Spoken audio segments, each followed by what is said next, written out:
آپ اپنے نمازوں کو دیکھ لیجئے، روزوں کو دیکھ لیجئے، حج کو دیکھ لیجئے، آپ عمرے کو دیکھ لیجئے، آپ خیرات کو دیکھ لیجئے، کسی بھی چیز کو آپ چھان پھٹک کے دیکھ لیں، اس کا اوریجن ایک ہی ہے۔ اور اوریجن کیا ہے، ماخذ کیا ہے؟ محمد الرسول اللہ صلی اللہ علیہ وسلم۔ ایسا ہے نا، میں اکثر کہتا ہوں کہ آج اگر میں جمعے کی 4 رکعت نماز پڑھا دیتا ہوں، آپ سب نے میرے گلے پڑ جانا ہے، میرے احترام کو بالائے طاق رکھتے ہوئے کہنا مولانا میرے نبی نے 2 پڑھائی ہیں، 2 پڑھائیے، یہ جمعہ نہیں، یہ کچھ اور پڑھا رہے ہیں، آپ جائیے تشریف لے جائیے۔ چھوٹے بچے کو بھی پتہ ہے کہ جمعہ کی 2 رکعت ہے، وہ بھی جانتا ہے کہ ہمارے عمل کا مبدا اور ماخذ کیا ہے۔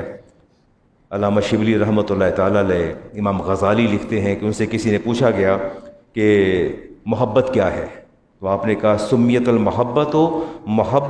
محبت لأنہ تمحل من القلوب ما سوى المحبوب۔ محبت کو ڈیفائن کیا جائے تو the definition of love، محبت کا ڈیفینیشن جو ہے وہ یہ ہے کہ دل میں سے ہر کسی کی یاد کو مٹا کر جب کسی ایک کی یاد باقی رہ جاتی ہے تو اسے محبت کہتے ہیں۔ یہ محبت کی تفصیل بیان کی انہوں نے، اس کو ڈیفائن کیا۔ اقبال نے کہا تھا عشق کی ایک جست نے طے کر دیا قصہ تمام، اس زمین و آسمان کو بے کراں سمجھتا تھا میں۔ اقبال نے کہا تھا کہ میں سمجھتا تھا کہ یہ زمین اور آسمان اور یہ سمندر، یہ جتنی بھی چیزیں ہیں یہ بے کراں ہیں، ان کا کنارہ کوئی نہیں ہے، کسی چیز کا کنارہ نہیں ہے، نہ کسی کا سٹارٹنگ پوائنٹ ہے نہ کسی کا اینڈنگ پوائنٹ ہے۔ اس کو میں بے کراں سمجھتا رہا۔ کہتے ہیں جس دن مجھے اپنے نبی سے محبت ہوئی، دین سے محبت ہوئی، تو مجھے پتہ چل گیا کہ ہر چیز کا آغاز کیا ہے اور اس کی انتہا کیا ہے۔ مجھے اس کی ابتدا کا بھی پتہ چل گیا، انتہا کا بھی پتہ چل گیا۔ کہتے ہیں عشق کی ایک جست نے طے کر دیا قصہ تمام، جب عشق مصطفیٰ دل میں راسخ ہوا تو وہ قصہ تمام ہوا اور میں نے دیکھ لیا۔ اور کہتے ہیں عرش کا ہے کبھی کعبہ کا ہے دھوکہ اس پر، دل کی طرف اشارہ کرتے ہیں۔ کبھی مجھے یوں محسوس ہوتا ہے کہ میرا دل جو ہے وہ عرش ہے، اور کبھی محسوس ہوتا ہے میرا دل جو ہے وہ کعبہ ہے۔ اور کہتے ہیں کس کی منزل ہے الہی میرا کاشانہ دل، کہتے ہیں میں کنکلوڈ کروں اس بات کو کہ میرا دل کس کا ٹھکانہ ہے، میرے دل کسی آماجگاہ ہے، تو مجھے ایک ہی بات سمجھ میں آئی کہ میرا دل 2 ذاتوں کا، 2 ذوات کا ٹھکانہ ہے اور جائے قرار ہے، ایک میرا رب اور دوسرے میرے رب کا رسول، اس کے علاوہ تیسری کسی کے لیے کوئی گنجائش نہیں ہے۔ اقبال نے کہا تھا عشق کے دام میں پھنس کے یہ رہا ہوتا ہے، یہ برق گرتی ہے تو یہ نخل ہرا ہوتا ہے۔ بالکل اپوزٹس آپ دیکھیں نا کہ بندہ جب قید میں جاتا ہے تو وہ تو اذیت اور عذاب ہے، اگر میں اور آپ امپریزنڈ ہو جائیں، پریزن جیل میں چلے جائیں تو کیا یہ راحت ہے؟ یہ تو عذاب ہے جیل میں جانا۔ اقبال کہتے ہیں عشق کے دام میں پھنس کے یہ رہا ہوتا ہے، کہتے ہیں یہ دل جب اللہ اور اس کے رسول کے عشق میں پھنس جاتا ہے، اس کے جال میں پھنس جاتا ہے، اصل میں حقیقی رہائی یہی ہے۔ حقیقی رہائی یہ ہے کہ بندہ جب 2 ذات کے گرد اپنے آپ کو انوالو کر لیتا ہے، 2 ذاتوں کے اندر، ذوات کے اندر، تو اقبال کہتے ہیں اصل میں یہی رہائی ہے۔ کہتے ہیں کہ اقبال بالعموم جب بجلی گرتی ہے تو خرمن کو جلا کے راکھ کر دیتی ہے، باغات کو اور ہر چیز کو، شجر و حجر کو جو ہے جلا کے راکھ کر دیتی ہے۔ اقبال کہتے ہیں ایسی بات ہے، یہ محبت اللہ اور اس کے رسول کی جو محبت ہے یہ ایسا پودا ہے، ایسا پودا، ایسا نخل ہے، جب اس پر عشق کی بجلی گرتی ہے یہ اسی وقت ہرا ہوتا ہے، وگرنہ یہ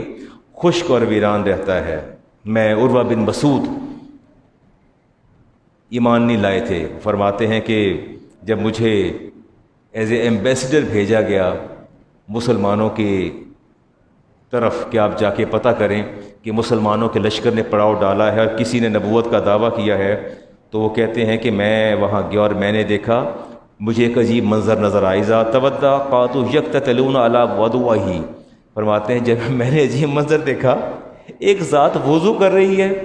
اور باقی سارے اس وضو کے پانی پہ لڑ رہے ہیں، وہ وضو فرما رہے ہیں اور پانی نیچے گر رہا ہے۔ یقتتلون یعنی انتہا درجے کی شدت کی لڑائی کو کہتے ہیں، وہ شدت کے ساتھ جھگڑا کر رہے ہیں، اور علی وضوئہ وہ جو پانی گر رہا ہے نا وضو کا، اس پانی کے حصول کے لیے لڑ رہے ہیں، جس کو نہیں ملتا وہ دوسرے کی ہتھیلیوں پر ہتھیلیاں رگڑ کے اپنے چہرے پہ لگا رہا ہے۔ تو کہتے ہیں میں بڑا حیران ہوا اور میں نے کہا یہ کیسی ذات ہے، یہ کوئی رولر اور حکمران تو نہیں۔ اذا تکلم، اور جب وہ ذات کلام شروع کرتی تھی، اطرق جلساہ کانما علی رؤوسہم طیر طیر، تو کہتے ہیں بڑا عجیب منظر ہوتا تھا، جوں ہی اس ذات کی زبان کھلتی تھی، کلام شروع ہوتا تھا، تو سارے سامنے بیٹھے ساکت اور جامد ہو جاتے تھے، لگتا تھا ان کے سروں پر کسی نے پرندے بٹھا دی ہیں، اتنے ساکت اور جامد ہو کے بیٹھتے تھے، اتنا احترام اور اتنی تعظیم۔ اور کہتے ہیں یحید ما یحدون النظر الیہ تعظیم اللہ، اور میں نے ایک عجیب منظر دیکھا، وہ جتنے بھی سامنے بیٹھے تھے کسی ایک کی نگاہیں بھی میں نے رخ مصطفیٰ پر پڑتی نہیں دیکھیں، سب نے تعظیم سے سر جھکا رکھے تھے۔ تو کہتے ہیں میں نے جا کے، امام بخاری کی حدیث میں نے پڑھی، میں نے جا کے بتایا اپنے قبیلے کے اندر کہ ہم سب غلط فہمی کا شکار ہیں، یہ کوئی رولر نہیں ہے، یہ کوئی بادشاہ نہیں ہے، یہ کوئی حکمران نہیں، یہ تو کوئی اور ہی ذات ہے، وگرنہ حکمرانوں کا احترام اس درجے کا ہرگز نہیں ہوا کرتا۔ اور اقبال نے کہا تھا کہ عشق دم جبریل، عشق دم مصطفیٰ، عشق دم جبریل، عشق دم مصطفیٰ، عشق خدا کا رسول، عشق خدا کا کلام۔ اقبال نے بڑی گہری بات کہہ دی۔ امام ابن تیمیہ کہتے ہیں جی انہا یجب علی الامتی، امام شیخ ابن تیمیہ وہ کہتے ہیں کہ ساری امت پر واجب ہے، کیا کرے؟ علی الامتی این یعظمہ، کہ وہ آپ کی تعظیم کرے، ویوقرہ، آپ کی توقیر کرے، فی جمیل احوالی، فی حالی حیاتی و بعد وفاتی، ساری امت پر فرض ہے کہ آپ کی حیات میں بھی آپ کی تعظیم کرے اور آپ کے وصال کے بعد بھی آپ کی تعظیم و توقیر کرے۔ امام ابن تیمیہ، شیخ ابن تیمیہ، ہمارا ایک اسکول آف تھاٹ ہے جسے آپ اہل حدیث یا وہابی کے نام سے موسوم کرتے ہیں، ان کے امام ہیں، اور وہ بات بڑی زبردست کرتے ہیں، کہتے ہیں سکت الاحترام، یہ بات غور سے سنیے گا، کہتے ہیں سکت الاحترام، جب نبی کا احترام ساکت ہو جائے، جب نبی کا احترام ساکت ہو جائے، ختم ہو جائے، کہتے ہیں کہ والتعظیم، اور تعظیم ساکت ہو جائے، فساکت ما جاء بہ من الرسالہ، آپ نے نبی کے احترام کو ساکت کیا، چھوڑا، تعظیم کو چھوڑا، اس کا مطلب ہے کہ آپ کی نظروں میں وہ ذات جو سارا دین لے کے آئی، سارا کا سارا ساکت ہو گیا، سارا کا سارا ساکت ہو گیا۔ وہ فرماتے ہیں کہ فباطل الدین، تو آپ کا پورا دین باطل ہو گیا۔ بات کی ڈیپتھ میں جا کے دیکھیے گا، اگر آپ کی نگاہوں میں احترام مصطفیٰ نہیں ہے تو جان لیجئے کہ آپ کا دین باطل ہو گیا، آپ کا دین کیا ہو گیا؟ باطل ہو گیا۔ فقیام المدح والثناء علیہ، اور اگر آپ اپنے نبی کی تعریف کرتے ہیں، مدح کرتے ہیں، ثنا کرتے ہیں، والتعظیم والتوقیر، تعظیم کرتے ہیں، توقیر لہو آپ کی، کہتے ہیں قیام الدین کلہ، تو گویا آپ کا پورا دین قائم ہو گیا، پورا دین قائم ہو گیا۔ کنکلوڈ اور کرکس جو وہ نکالتے ہیں، کہتے ہیں کہ کرکس یہ ہے کہ پورا دین جو ہے، دین اسلام، وہ ادب مصطفیٰ، احترام مصطفیٰ اور تعظیم مصطفیٰ میں مضمر ہے، یہ کرکس نکالتے ہیں۔ اور عثمان غنی، میں پہلے بھی کئی بار بیان کر چکا ہوں، جب آپ طواف کرنے گئے، اچھا اب دو چیزیں ہیں جی، بڑی سادہ سی بات ہے، احرام بھی تو باندھا ہوا تو عثمان غنی نے، جب صلح حدیبیہ تھی احرام بھی باندھا ہوا تھا، نیت بھی عمرے کی تھی، سارا کچھ تھا، تو کیا بیت اللہ کا طواف نہیں کرنا چاہیے تھا؟ اگر فیسلٹی اویل کرنی چاہیے تھی نا، آپ یہاں سے پاکستان سے جاتے ہیں عمرہ کرنے کے لیے، احرام بھی باندھتے ہیں، 2 نوافل بھی ادا کرتے ہیں، اور لبیک لبیک پڑھتے جاتے ہیں، سارا کچھ مشقت اٹھا کے جا کے جب بیت اللہ کے سامنے جاتے ہیں تو آپ طواف نہیں کرتے، آپ واپس آ جاتے ہیں، پاسبل ہے؟ نہیں، یہ ہوا، عثمان غنی نے طواف چھوڑ دیا، اور جب آپ سے کہا گیا کہ آپ طواف کر لیجئے، قریشی مکہ نے کہا، سرداران مکہ نے کہا، تو آپ نے فرمایا واللہ ما کنت لافعل حتی یطوف بہ رسول اللہ صلی اللہ علیہ وسلم، خدا کی قسم یہ بیت اللہ میرے سامنے موجود ہے، بیت اللہ کے اندر، حرم کے اندر بیٹھ کے طواف نہیں کیا، حرم کے اندر جا کے طواف نہیں کیا، اور کہا خدا کی قسم عثمان کبھی بھی طواف نہیں کرے گا جب تک کہ میرے نبی پہلے طواف نہ کر لیں، چھوڑ دیا بیت اللہ کو، حرم کے اندر جا کے واپس آ گئے، احرام باندھا ہوا، نیت کی ہوئی، حرم کے اندر جا کے بیت اللہ کے سامنے جا کے بیت اللہ کو دیکھ کے رخ موڑ کے پیٹھ کر کے واپس آ گئے کہ عثمان طواف نہیں کرے گا۔ طواف ہوگا تو مطابقت مصطفیٰ میں ہوگا، مطابقت مصطفیٰ میں ہوگا، پہلے میرے نبی طواف کریں گے پھر عثمان کرے گا، وگرنہ تقدیم کا تو سوال ہی پیدا نہیں ہوتا نا کہ میں عثمان طواف کر لوں، حالانکہ قریش نے کہا، اور اگر آپ طواف کر بھی لیتے تو کسی کوئی امر مانے تو نہیں تھا۔ اور کسی شاعر نے کہا تھا جس جگہ یار کا نقش کف پا ہوتا ہے بس وہیں کعبہ ارباب وفا ہوتا ہے۔ اصل بات تو وہیں جا کے ختم ہوتی ہے۔ یا ایھا الذین آمنوا لا ترفعوا اصواتکم فوق صوت النبی، اللہ فرماتے ہیں کہ تمہاری آوازیں میرے نبی کی آواز سے بلند نہ ہوں۔ اب بلندی کا مطلب یہ تو نہیں کہ آپ سرگوشیاں شروع کر دیں۔ عثمان غنی، عمر فاروق اور صدیق اکبر فرماتے ہیں، صدیق اکبر فرماتے ہیں یا رسول اللہ لا اکلمک کاخی السرار، یا رسول اللہ آج کے بعد میں کبھی بھی اونچی آواز میں بات نہیں کروں گا، اور آپ ہمیشہ سرگوشی میں بات کرتے تھے۔ رسالت امام علیہ السلام کو کان لگا کے بات کو سننا پڑتا تھا اور دوبارہ کہنا پڑتا کہ صدیق آپ نے کیا کہا، ابو بکر بات کو دہرائیے۔ اس آیت کے اترنے کے بعد عمر فاروق اور صدیق اکبر نے انتہائی اپنی آوازوں کو جو ہے پست کر لیا۔ باپ کا رشتہ بڑا مقدس اور بڑا ہی محترم، میں باپ ہوں نا، اور مجھے پتہ ہے میں نے اپنی اولاد کو کیسے پالا ہے۔ آپ میں جو لوگ موجود ہیں وہ بھی اچھی طرح جانتے ہیں کہ والد نے کیسے پالا ہے۔ اس پہ تو کوئی دوسری رائے اور کلام کا سوال ہی پیدا نہیں ہوتا۔ نہ تو باپ کی محبت کو کسی پیمانے میں ناپا جا سکتا ہے اور نہ ہی کسی کسوٹی پہ پرکھا جا سکتا ہے۔ سیدنا صدیق اکبر رضی اللہ تعالیٰ عنہ آپ فرماتے ہیں کہ رسالت امام علیہ السلام کی بارگاہ میں حاضر ہوئے اور ان ابو قحافہ تھا، ابو قحافہ ایمان نہیں لائے تھے۔ اللہ تعالیٰ فرماتے ہیں کہ اپنے والدین کے سامنے نہ تو آپ نے ولا تقل لهما اف ولا تنهرهما وقل لهما قولا کریما، اللہ فرماتے ہیں ماں باپ کے سامنے اف بھی نہیں کرنی اور ہاتھ اٹھا کے بات بھی نہیں کرنی۔ قرآن کریم کی نص قطعی موجود ہے، لیکن یہاں معاملہ بڑا الٹ آ گیا۔ صدیق اکبر کے والد ابو قحافہ نے رسول کریم السلام کے بارے میں سخت لفظ کہے، ان ابو قحافہ سب النبی فسکہ ابا بکر سکہ، آپ نے اپنے بیٹے ابو بکر کے سامنے ان کی اور اللہ کے رسول کو برا، جب آپ کے نبی کو اور اللہ کے رسول کو برا کہا، فسکہ ابو بکر سکہ، آپ نے دونوں ہاتھوں سے زور سے باپ کے سینے پر مکے مارے اور باپ کو زمین پہ گرا دیا۔ فسکت منہا علی وجہہ، حدیث پاک میں آتا ہے یہاں پیچھے مکے مارے اور آپ کے والد بوڑھے والد پیشانی اور منہ کے بل، وجہہ کا لفظ آتا ہے، پیشانی کے بل زمین پر جا کے گرے اور پھر وہاں سے غصے سے باہر آ گئے۔ آت النبی فذکر ذلک لہ، اور نبی کریم علیہ السلام کے پاس آ کے ذکر کیا، قال او فعلتہ، صدیق کیا آپ نے ایسی حرکت کی ہے، کہ آپ نے ایسا کام کیا کہ والد پر آپ نے ہاتھ اٹھایا اور کہا لا تعود الیہ، میں تمہیں منع کرتا ہوں آج کے بعد کبھی ایسا کام نہ کرنا۔ آگے جواب دیتے ہیں، جواب سننے والا ہے، فرماتے ہیں والذی بعث بالحق، یا رسول اللہ جس رب نے آپ کو حق کے ساتھ نازل کیا ہے، بالحق نبی بنا کے بھیجا ہے، لو کان السیف منی قریبا،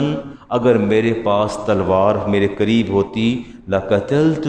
تو میں باپ کا سر تن سے جدا کر دیتا، میں باپ کا سر تن سے جدا کر دیتا۔ اللہ تعالیٰ نے اس پر قرآن کریم کی سورہ مجادلہ کی آیت نازل فرما دی۔ اللہ فرماتے ہیں لا تجد قوما یؤمنون باللہ والیوم الآخر، اے محبوب سورہ مجادلہ کی آیت، آپ کو آپ کی امت میں ایسا کوئی بندہ نہیں ملے گا جو یہ دعویٰ کرے کہ میں اللہ سے محبت کرتا ہوں، اللہ کے رسول سے اور یوم آخر سے محبت کرتا ہوں، یعادون من حاد اللہ ورسولہ، اور اس کے باوجود وہ ان لوگوں سے راہ و رسم بڑھائے، اس کے باوجود وہ ان لوگوں سے راہ و رسم بڑھائے جو اللہ اور اس کے رسول کے دشمن ہیں۔ مجادلہ کی آیت، وَلَوْ كَانُوا آبَاءَهُمْ، اللہ فرماتے ہیں چاہے وہ ان کے باپ ہوں، چاہے وہ ان کے باپ ہوں، فرمایا وَأَبْنَاؤُهُمْ، چاہے ان کے بیٹے ہوں، او اخوانہم، چاہے ان کے بھائی ہوں، او عشیرتہم، چاہے ان کے اہل خانہ ہوں، اہل خاندان ہوں، اللہ اور اس کے رسول کی ذات پہ کسی کو مقدم نہیں کیا جا سکتا۔ میں آخر میں جا کے پھر توبہ کی آیت پڑھوں گا، اللہ اور اس کے رسول کی ذات پر، ان کی محبت پر، دونوں کی محبت پر کسی کو بھی جو ہے مقدم نہیں کیا جا سکتا۔ اقبال نے کہا تھا با مصطفیٰ برساں خیش راہ کے دی ہم آؤست، اقبال کہتے ہیں جو مجھے دین سمجھ آیا وہ مجھے یہی دین سمجھ آیا کہ سارا کا سارا دین جو ہے اپنے آپ کو رسالت مآب علیہ السلام کی تعلیمات کے سامنے سر نگو کر دینے کا نام ہے۔ اگر بہو نہ رسیدی تمام بو لہبیست، کہتے ہیں اگر آپ کے پاس اپنے نبی کی محبت اور اتباع نہیں ہے تو پھر یہ سارا کا سارا جو ہے ابو لہب کا راستہ ہے۔ اور کہتا ہے مرد خدا کا عمل عشق سے صاحب فروغ، عشق ہے اصل حیات، موت ہے اس پہ حرام۔ میاں محمد بخش نے کہا تھا جنہاں عشق خرید نہ کیتا اے میں آپ گتے، عشق باج محمد بخشا کیا آدم کیا کتے۔ There is no difference between the dogs and the human being۔ اگر آپ کے دل میں آپ کی اللہ کی محبت نہیں ہے، اللہ کے رسول کی محبت نہیں ہے، تو میاں محمد بخش کہتے ہیں کتے اور انسان دونوں برابر ہیں۔ اگر دل ہی خالی ہے، جس دل اندر عشق نہ رچیا، کتے اس تھیں چنگے، مالک دے در راکھی کر دے صابر بھوکے ننگے۔ رسالت مآب علیہ السلام صحابہ کو موسٹلی اپنے پیچھے نہیں چلنے دیتے تھے۔ آپ کی کوئی معتبر اور بڑی شخصیت آئے، آپ آگے چلتے ہیں پیچھے چلتے ہیں؟ پیچھے چلتے ہیں۔ ایسا پاسبل تو نہیں ہوتا نا۔ میں نکلتا ہوں، میرے شاگرد میرے پیچھے ہوتے ہیں،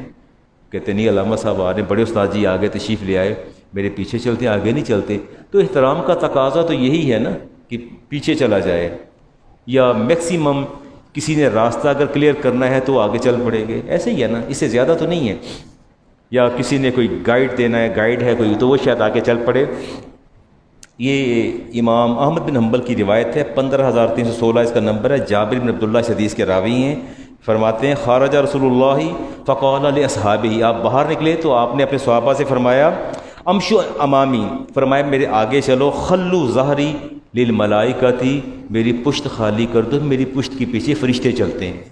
میرے پیچھے کون چلتے ہیں؟ فرشتے چلتے ہیں، پشت میری خالی کر دو۔ ابن ماجہ کی روایت 246 نمبر، جابر بن عبداللہ راوی، کان النبی اذا مشا مشا صحابہ امامہ، جب آپ چلتے صحابہ آپ کے آگے چلتے، وترکوا ظہرہ، اور آپ کی پشت کو خالی چھوڑتے، للملائکتی، چونکہ پیچھے فرشتے ہوتے تھے، لأن الملائکۃ یحرسون من اعدائہ، وہ فرشتے رسالت مآب علیہ السلام کی پشت پر دشمن سے آپ کی حفاظت کیا کرتے تھے۔ وہ جی بات دہرائے دیتا ہوں،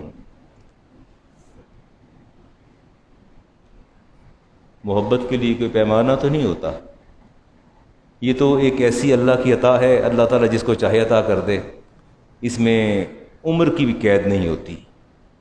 اصل بات تو یہ ہے کہ وہ جذبے خون کے اندر اور رگوں کے اندر وہ جذبے دوڑ رہے ہوتے ہیں، اور عشق مصطفیٰ دوڑ رہا ہوتا ہے، جو انسان کو قدم اٹھانے پر جو ہے آگے بڑھاتا ہے۔ اچھا، غزوہ بدر کا اگر آپ کو یاد ہو تو ابو جہل کو کس نے قتل کیا تھا؟ they were quite young، بڑے نو عمر سے لڑکے تھے، ایسے ہی تھے نا۔ آئیے عبد الرحمن ابن عوف کی بات سنتے ہیں، وہ کیا فرماتے ہیں؟ وہ فرماتے ہیں کہ انی لواقف یوم بدر فی الصف، کہتے ہیں کہ یوم بدر کی صف بندی ہو گئی، ہم سب صف آراستہ ہوئے، تو کہتے ہیں کہ فنظرت ان یمینی و شمالی، جب میں نے دائیں جانب دیکھا اور بائیں جانب دیکھا، کہتے ہیں فاذن انا بین غلامین من الانصار، تو I was greatly shocked to observe ایک کوائٹ ینگ، دو نو عمر لڑکے، ایک میرے دائیں کھڑا ہو گیا، ایک میرے بائیں کھڑا ہو گیا، اور میں سوچ رہا تھا کہ اللہ کے رسول کی یہ صف بندی کیسی ہے کہ میرے دائیں بائیں لڑکے کھڑے کر دیے، بے ریش لڑکے کھڑے کر دیے، چھوٹے نو عمر لڑکے کھڑے کر دیے آپ نے، انتہائی چھوٹے بچے۔ تو فرماتے ہیں میں بھی یہ سوچ بچار میں تھا کہ یہ کیا نو عمر لڑکے کھڑے کر دیے، پتہ نہیں اللہ کے رسول کی کیا حکمت تھی۔ فغمزنی، ایک بچے نے میرا ہاتھ پکڑ کے زور سے ہلایا، کہتا ہے قال یا ام، یا اماں، اے میرے چچا، کہتے اتعرف ابا جہل، ابو جہل کو پہچانتے ہیں آپ؟ ابو جہل کو دیکھا آپ نے؟ اچھا، وہ جو سوچ رہے تھے اس کو دیکھا بھی نہیں ہے، کہتے کہ آپ پہچانتے ہیں؟ میں نے کہا نا، ہاں میں دیکھا، میں نے پہچانتا ہوں۔ ابن عوف نے کہا ما حاجتک الیہ، تمہیں کیا کام ہے ابو جہل سے؟ وہ سامنے لشکر کھڑا تھا، کہتے ہیں اخبرت انہ یسب رسول اللہ، ہم نے دیکھا تو نہیں ہے لیکن ہم نے یہ سنا ہے کہ ہمارے نبی کو برا بھلا کہتا ہے، گالیاں دیتا ہے۔ اب بات غور سے سنیں نا، کہتے ہیں کہ ہم نے اس کو دیکھا تو نہیں ہے، نہ ہمارا اس سے کوئی مخاصمت ہے، نہ ہمارا اس سے کوئی ٹکراؤ اور تصادم ہے، کچھ بھی نہیں، لیکن ہم نے اخبرت، ہمیں یہ خبر ملی ہے انہ یسب رسول اللہ، کہ وہ ہمارے نبی کو برا بھلا کہتا ہے، اور ہم سے یہ بات برداشت نہیں ہوتی، وہ کافر، شریر اور گستاخ ہے۔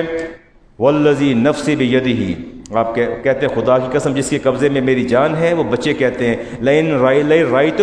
اگر ہمیں وہ نظر آ جائے، لا یفارق سوادی سوادہ حتی یموت العاجل، کہتے ہیں خدا کی قسم بس آپ ہمیں دکھا دیں، پھر ہمارا بدن ہوگا اور ابو جہل کا بدن ہوگا، یہ دونوں جدا نہیں ہوں گے جب تک رب موت کا فیصلہ نہ کر دے، اس وقت یہ بدن جدا نہیں ہوں گے، اور یا پھر وہ رہے گا یا پھر ہم رہیں گے۔ عبد الرحمن ابن عوف کہتے ہیں بڑی عجیب لگا مجھے، اگر یہ بچے کسی عام کافر کی بات کرتے، کامن مین کی بات کرتے، کامن مین کی، کہ ہم نے کسی کامن مین کا پوچھتے تو میں بتاتا یہ تو سارے کافروں کا جو سردار ہے ابو جہل، یہ تو ڈائریکٹ جو ان کا ہیڈ ہے، ڈائریکٹ ان کا جو سپہ سالار ہے، اور اس کے سردار کے قتل کی باتیں کر رہے ہیں، کراتے ہیں کہ میں ابن عوف فرماتے کہ میں بہت پریشان ہوا، مجھے ہلائی سے لے جا رہے ہیں، چچا دکھاؤ کدھر ہیں، فرماتے ہیں میں نے اشارہ کیا کہ وہ دیکھو سامنے ابو جہل ہے، وہ جو درمیان میں پھر رہا ہے وہ ابو جہل ہے، فابتدراه بسیفہما، دونوں نے تلواریں لہرائیں، حدیث پاک میں آتا ہے وہو یجول فی الناس، ابو جہل اس وقت اپنی صفوں کے اندر ٹہل رہا تھا،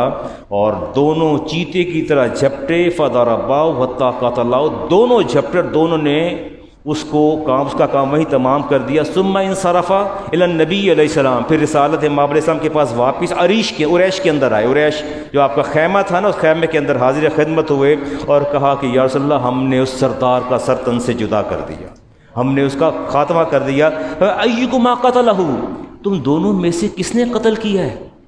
اس ظالم کو، اس فاسق کو، اس کو کس نے قتل کیا، کس نے موت کی گھاٹ اتارا؟ تو قال کل منہما انا قتلتہ، دونوں نے کہا میں نے، وہ کہتے جی میں نے قتل کی ہے۔ آپ نے فرمایا حل مسحتہما سیفکما، تلواریں صاف کر لی ہیں یا خون لگا ہوا ہے؟ تلواریں میرے سامنے کرو، اللہ کے رسول خون دیکھ کے پہچان لے گی کہ یہ تلوار کس کی تلوار، ابو جہل کے خون میں رنگی ہے، ہمیں خبر خون کی بھی شناخت اور پہچان دے رکھی۔ فرمایا تلواریں سامنے لاؤ، تلواریں جب سامنے کی آپ نے دیکھا تو فرمایا کلاہما قتلہ، یہ تلواریں مجھے بتا رہی ہیں کہ تم دونوں کی تلواریں بیک وقت اس ظالم، فاسق، فاجر اور کافر اور مشرک کے بدن پر اکٹھی چلی ہیں، یہ تلواریں بتاتی ہیں کہ تم دونوں نے برابر اس پر حملہ اور وار کیا ہے۔ فرمایا تم نے دونوں نے بہت اچھا کیا، اور اس کے بعد آپ نے دونوں کو شاباش دی۔ اور یہ معاذ بن عمر بن جموح تھے جی۔ جابر بن عبداللہ کہتے ہیں کہ رسالت مآب علیہ السلام کے عشق پر باقاعدہ ہمارے درمیان بولی لگا کرتی تھی، باقاعدہ بولی لگا کرتی تھی کہ عشق مصطفیٰ میں کون کہیں، کون کس مقام پر ہے اور کون کس مقام پر نہیں۔ میں ایک حدیث لینا چاہتا ہوں جی۔ حارث کے بیٹے عقبہ نے حضرت خبیب کو خریدا، حدیث تھوڑی طویل ہے لیکن سنیے گا ذرا، میں نے اس کا ٹیکسٹ دیکھا جی۔ میں نے، اس نے اپنے باپ امیہ کا بدلہ لینے کے لیے حضرت زید کو بھی خریدا اور خبیب کو، جب دونوں کو قتل کرنے کا، شہید کرنے کا ارادہ اس نے کیا، اور کرنے کے بعد میدان کے اندر لے کے آئے اور سارے کفار اور مشرکین قتل کا تماشا دیکھنے کے لیے اکٹھے ہو گئے۔ اصل میں صرف آپ کو جس چیز کو میں جس طرف لے کے جانا چاہتا ہوں، ایک مومن اور مسلمان کے دل میں اپنے نبی کی محبت کتنی ہے، موت سامنے کھڑی ہو اور اس پر سولی جو ہے اور آپ کو پھانسی چڑھانے کے لیے رسے باندھ دی گئے ہوں، لکڑی کھڑی کر دی گئی ہو، اور سارے مشرک اکٹھے ہو جائیں تیر لے کے کہ آپ کے بدن کو چھلنی کر دیا جائے گا اور پھر آپ سے سوال کیا جائے گا۔ ابو سفیان نے ایک سوال کیا تھا جی وہاں، تب آپ ایمان نہیں لائے تھے۔ حضرت ابو سفیان نے پوچھا تھا انشدک اللہ یا زید، اے زید میں تجھے اللہ کی قسم دے کے کہتا ہوں، تو یہ بتا، سچ سچ بات بتانا، اتحب ان محمد الان عندنا مکانک تضرب، میں صرف ایک سوال کرتا ہوں، اب یہ موت تیرے سامنے ہے، سب نے کمان اپنے باہر نکال لیے تیرے بدن کو چھلنی کرنے کے لیے، تجھے پھانسی دینے کے لیے ہم نے پورا اہتمام کر رکھا ہے۔ اتحب ان محمد الان عندنا مکانک تضرب عنقہ وانک فی مقامی فی اہلک، کیا تیرا یہ دل چاہتا ہے کہ آج تیری جگہ پر تیرے نبی محمد یہاں کھڑے ہوتے اور تو اپنے بیوی بچوں کے پاس ہوتا، اہل و عیال کے پاس ہوتا۔ اب عشق و محبت کا دم بھرنے والے جواب کیا دیتے ہیں؟ جو وہ جواب سننے والا ہے، بہت خوبصورت جواب دیا اس عاشق دل فگار کا جواب آپ سنیے۔ عشق و محبت کے ایوانوں میں زلزلہ برپا کر دیا۔ فرماتے ہیں واللہ ما احب، خدا کی قسم مجھے قطعاً یہ بات پسند نہیں ہے، ان محمد الان فی مکانہ الذی، خدا کی قسم میں تو کبھی بھی یہ بات پسند نہ کروں کہ موت میرے سامنے کھڑی ہے اور تم لوگ تیر اپنے باہر نکال کے کھڑے اور میں نہ ہوں اور میرے نبی یہاں موجود ہوں۔ ہوا فیہ نصیبہ شوکۃ تؤذیہ، میں تو یہ بھی پسند نہیں کرتا کہ میرے نبی کے پاؤں کے تلوے میں کوئی کانٹا چبھ جائے، میں تو یہ بھی پسند نہیں کرتا کہ کانٹا چبھ جائے۔ وانی جالس فی اہلی، اور میں اپنے گھر والوں کے پاس بیٹھا ہوں۔ کوئی سوال ہی پیدا نہیں ہوتا۔ ابو سفیان کبھی سوچنا بھی نہ۔ ابو سفیان نے جب یہ سنا پریشان ہو گئے، کہتے ما رأیت من الناس احدا یحب احدا کحب اصحاب محمد، کہتے میں نے آج دیکھ لیا کہ جو محبت ان کے دلوں میں اپنے نبی کی ہے وہ کائنات کے اندر کسی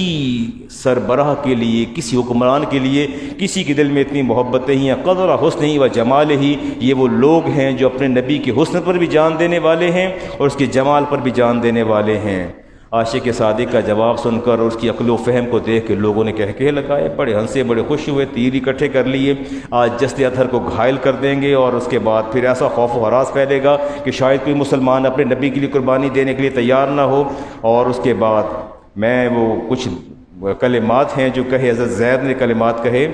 میں سمجھتا ہوں کہ کلمات سن کے آپ کی عقل اور دل کے بجھے چراغ بھی روشن ہو جائیں گے۔ جو خوبصورت کلمات کہے، کہتے ہیں لقد جمع الاحزاب حولی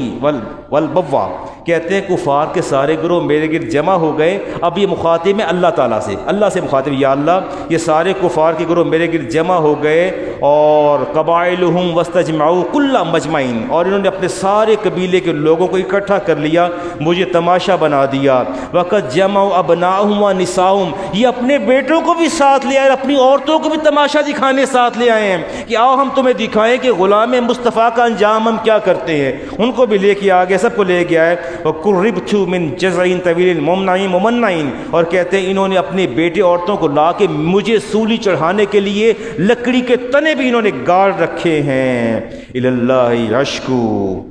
غربتی، یا اللہ میں تیری بارگاہ میں اپنی غریب الوطنی کا اور اپنے پردیس میں ہونے کا شکوہ تیرے سامنے کرتا ہوں، اور ثم قربتی، اور اپنے کرب اور تکلیف کی شکایت میں تیری بارگاہ میں کرتا ہوں۔ وما ارصد الاحزاب لی عند مصرعی، اور کہتے ہیں کہ مجھے اس بات سے کوئی غرض نہیں کہ مجھے سولی پر چڑھانے کے بعد میرا بدن جو ہے، میری لاش جو ہے وہ کس کے سپرد کرتے ہیں اور میرے ساتھ کیا کرتے ہیں، میری لاش دائیں گرے یا بائیں گرے، یا اللہ میں اپنا بدن تیرے حوالے کرتا ہوں۔ فضل عرشی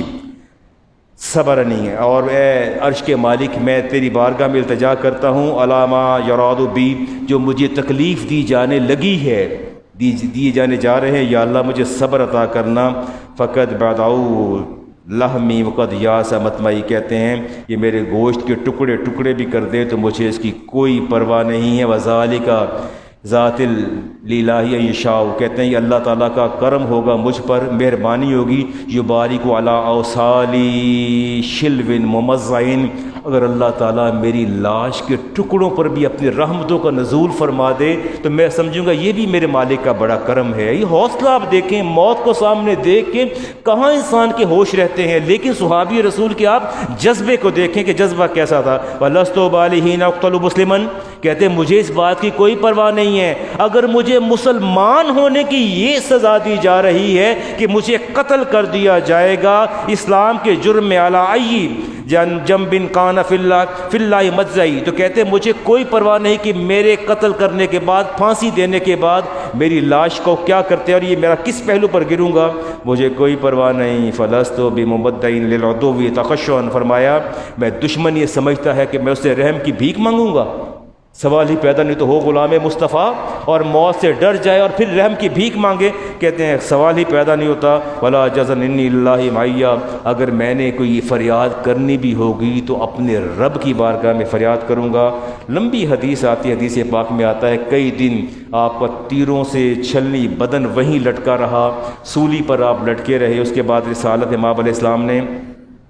اپنے صحابی کو بھیجا، آپ نے فرمایا جاؤ، عمر بن امیہ بن دمری کو بھیجا، فرمایا چلے جاؤ اور جا کے اپنے بھائی کے بدن کو سولی سے اتارو اور اس کو دفن کر دو۔ اور عمر بن امیہ کہتے ہیں کہ جب میں وہاں پہنچا اور ہم نے آپ کے آویزاں بدن کو وہاں سے اتارا، کئی دنوں بعد آپ فرماتے ہیں خدا کی قسم کسی قسم کا کوئی تغیر نہیں تھا،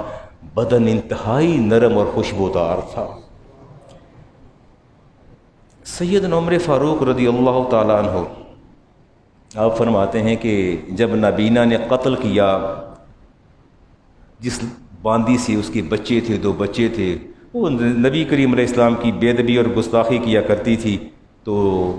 اس نے کہا کہ میرے نبی جب غزوہ بدر سے واپس آئیں گے،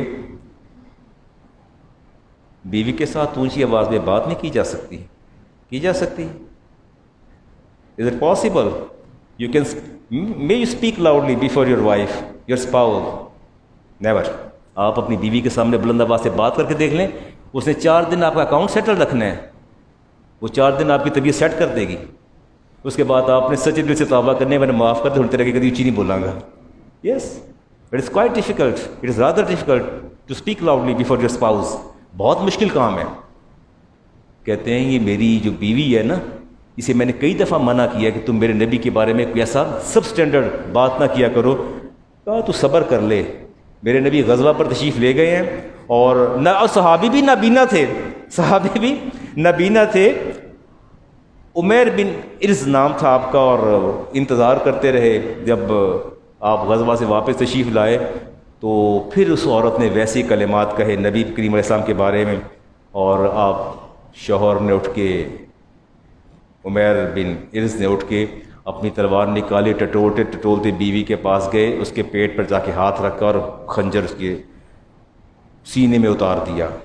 کہا کہ سوال ہی، لمبی حدیث آتی، میں نے اس کو چھوڑ دیا۔ کہا کہ سوال ہی پیدا نہیں ہوتا کہ میرے سامنے میرے نبی کی توہین ہو جائے اور میں برداشت کر لوں۔ اور جب صبح یہ بات ہوئی حدیث کا، میں سب بہت سا حصہ میں نے چھوڑ دیا۔ میں اصل میں یہ بات دیکھ رہا تھا، سیدنا عمر فاروق کی بات بڑی زبردست ہے۔ ان سے کہا گیا کہ ایک نابینا نے اپنی باندی کو، جس سے اس کے بچے تھے، پھولوں جیسے بچے، لمبی حدیث، تو کہتے ہیں اس کو قتل کر دیا۔ فرمایا انظر الی ھذا الاعمى الذی تسرى فی طاعۃ اللہ، کہا کہ اس نابینا کو دیکھو کہ اس نابینا نے اللہ اور اس کے رسول کی اطاعت کے اندر وہ بازی لے گئے۔ عمر فاروق غصے سے کھڑے ہو کے فرماتے لا تقل الاعمى، فرمایا خبردار تم میں سے کسی نے اس کو نابینا کہا، لکنہ البصیر، فرمایا اصل میں یہی تو بینا تھا، اسی کو رب نے بصارت عطا کی ہے، اس کو رب نے بصارت بھی دی ہے، بصیرت بھی عطا کی ہے۔ نابینا تو وہ ہیں جن سے اللہ نے شعور چھین لیا ہے اپنے نبی کی محبت کا۔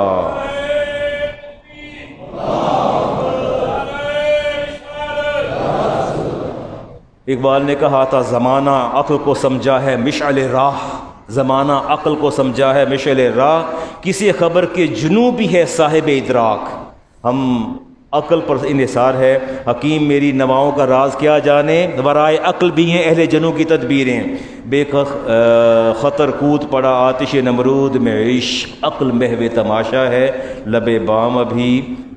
عرب کے اندر ایک دستور ہے جی، یہ جب دو چیزیں میں نے دیکھیں ایمریٹس کے، جب میں وزٹ پہ جاتا ہوں، آفیشیل وزٹ پہ جاتا ہوں ایمریٹس وہاں یا عرب کنٹریز میں جاتا ہوں، تو ان کا ایک دستور ہے، وہ بوسہ لیتے ہیں،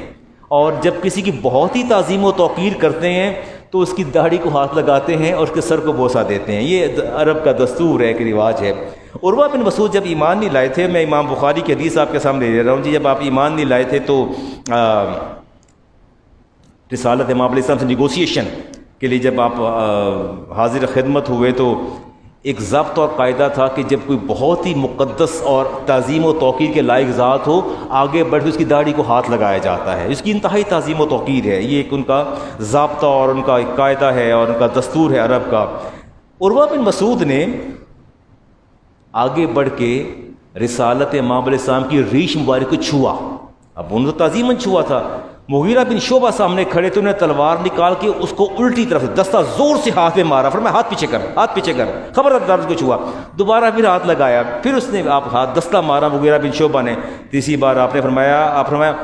اخر یدا کا ان لحیت رسول اللہ علیہ السلام، نبی کریم علیہ السلام کی داڑھی کو اب ہاتھ نہ لگانا، ریش کو خدا کی قسم مغیرہ تیرے دونوں ہاتھوں کو جدا کر دے گا تیرے بدن سے۔ تیری جرت کیسے ہوئی کہ ابھی تو ایمان نہیں لایا، صاحب ایمان نہیں ہے، تیرے ہاتھوں نے چھوا کیسے میرے نبی کی داڑھی کو؟ سوال ہی پیدا نہیں ہوتا۔ ریش کو نہیں چھوا، پیچھے کر دیا، اور پوچھا تھا رسالت مآب علیہ السلام نے سیدنا عمر فاروق سے پوچھا تھا محبت کا کیا حال ہے؟ کہا یا رسول اللہ لأنت أحب إلي من كل شيء إلا نفسی، آپ سے بڑی محبت ہے، آپ دنیا کے مجھے ہر شے سے عزیز ہیں لیکن مجھے جان آپ سے زیادہ پیاری ہے۔ فرمایا تیرا تو ایمان ہی ناقص ہے۔ امام بخاری کی حدیث لے رہا ہوں، آپ کو اپنی جان سے زیادہ پیاری ہے ذات مصطفیٰ یا دنیا کی ہر شے سے پیاری ہے؟ اقرار کر لیجئے۔ اللہ کے حبیب نے فرمایا کہ یہ آپ کے فرشتے دونوں بیٹھے ہیں نا، آپ مجھے بتا تو دیجئے اپنی جان پیاری ہے یا اللہ کے رسول کی ذات؟ ہاں، عمر فاروق نے کہا تھا اپنی جان سے زیادہ پیارے نہیں بلکہ دنیا کی ہر چیز ہمیں، آپ کا ایمان ناقص ہے اور ناتمام ہے۔ تو عرض کیا یا رسول اللہ لأنت أحب إلي من كل شيء الآن والله لأنت أحب إلي من نفسی، یا رسول اللہ اب اس وقت آپ نے حکم فرمایا